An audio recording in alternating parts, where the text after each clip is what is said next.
Hello दोस्तों, मैं प्रभात, आपका दोस्त, आपका शुभचिंतक आपके साथ हूँ।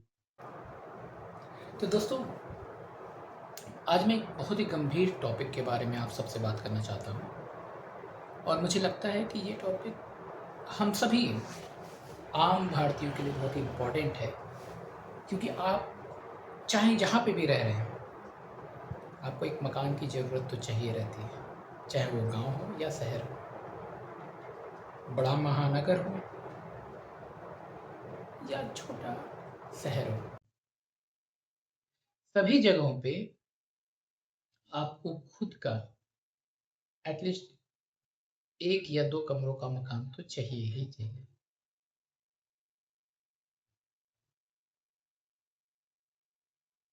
ये जो प्रॉपर्टी की खोज है, वो सिर्फ अभी से नहीं है, बहुत पहले से ही। कोई भी आम इंसान जब गांव से शहर में आता है, तो सबसे पहले वो अपना रह बसेरा ही ढूंढता है। भाई चिड़िया और क्या ढूंढेगी? पहले रहने की जगह, फिर खाने की जगह। क्योंकि हम सबको पता है कि खाना हम तभी खा पाएंगे जब ऊपर छत होगी। लेकिन मेरे दिमाग में एक बात आती है, क्या 2018 या 2019 के पहले प्रॉपर्टी खरीदना इतना चैलेंजिंग था जितना आज की डेट में है? ये सवाल आपके भी दिमाग में आना चाहिए। साथ में एक और सवाल उठना चाहिए कि क्या सच में आम इंसान या आम नागरिक की सैलरी या उसका रहन सहन भारत में सच में इस तरीके से उठ रहा है जिस तरीके से प्रॉपर्टी के रेट्स उठ रहे हैं? और मैं कोई एडवाइजर नहीं हूँ, पहले ही मैं आपको बता दूं। ये सिर्फ और सिर्फ मेरे मन की बात है जो मैं आपसे बोल रहा हूँ। बाकी आप मुझसे ज़्यादा इंटेलिजेंट हैं और आप खुद कमेंट में इस चीज़ को एक्सप्लेन कर सकते हैं।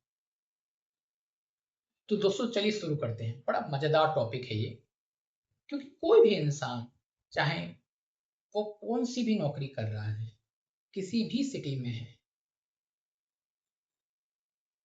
वो रोटी कपड़ा और मकान, इन तीन चीज़ों के लिए सबसे पहले सोचता है। और उसमें से एक चीज़ ऐसी है जिसे मकान कहते हैं, वो आम इंसान से दूर होती जा रही है। अब ऐसा क्यों है, क्या है? ये बहुत ही गहरा सोचने का विषय है। 2018-19 के पहले जिन प्रॉपर्टीज के रेट 60-70 लाख थे, आज उन प्रॉपर्टीज के रेट 1.5 CR में भी शायद कहीं नहीं मिल रहा। छोटे बिल्डर धीरे धीरे खत्म होते जा रहे हैं, बड़े बिल्डर मनमाने रेट लगा रहे हैं। अब ये मनमाने रेट लगा रहे हैं या सच में इतना एक्सपेंसिव हो गया है प्रॉपर्टी खरीदना, उस पे फ्लैट्स बनाना? ये तो चिंता का विषय है। और अगर आप लेने की सोच रहे हैं तो आप कुछ कर नहीं सकते। आपको उसी धुन उसी लय में चलनी पड़ेगी जिस धुन और लय में पूरा समाज चल रहा है। कुछ दिनों पहले मैं एक फ्लैट देखने गया था और मैंने पाया कि कोई भी 2 BHK फ्लैट 1.4 से नीचे तो है ही नहीं। तो मुझे ये लगा कि 1.4 CR का फ्लैट अगर कोई ले रहा है तो उसकी सैलरी कितनी होनी चाहिए? क्या सभी लोगों की सैलरी 30-40-50 लाख है इंडिया में, या 60-70 लाख है इंडिया में?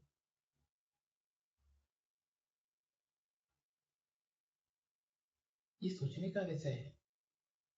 लेकिन मेरे फ्रेंड ने बोला कि यार तू बेमतलब की बात करता है।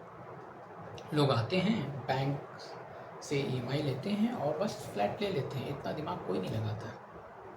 और लगाए भी क्यों?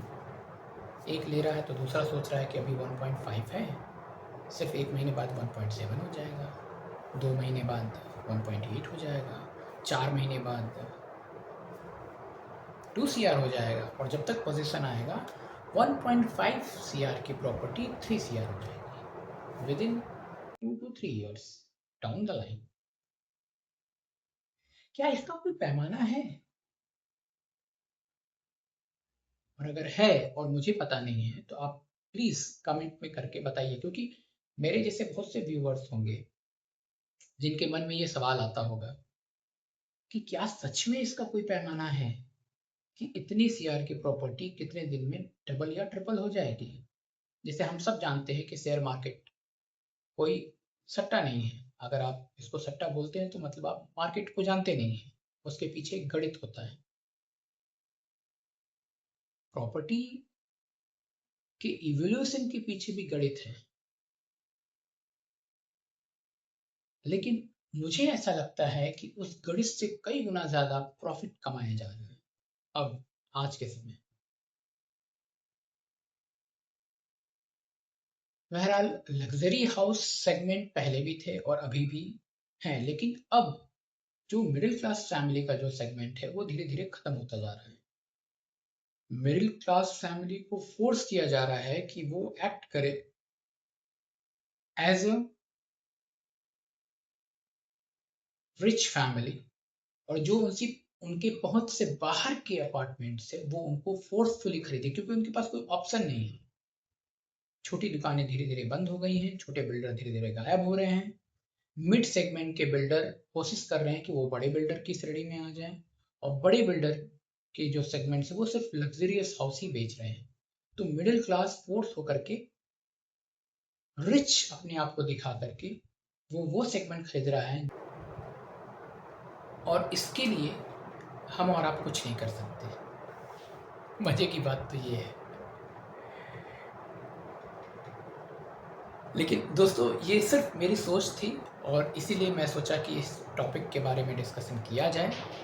बहरहाल अब मैं ये चाहता हूँ कि आप भी कमेंट करें और अपने थॉट्स को शेयर करें कि कहाँ तक प्रॉपर्टीज़ के रेट जो जिस तरीके से बढ़ रहे हैं वो किस तरीके से लॉजिकल हैं, और हम इस बारे में और बात करेंगे। तब तक के लिए नमस्कार।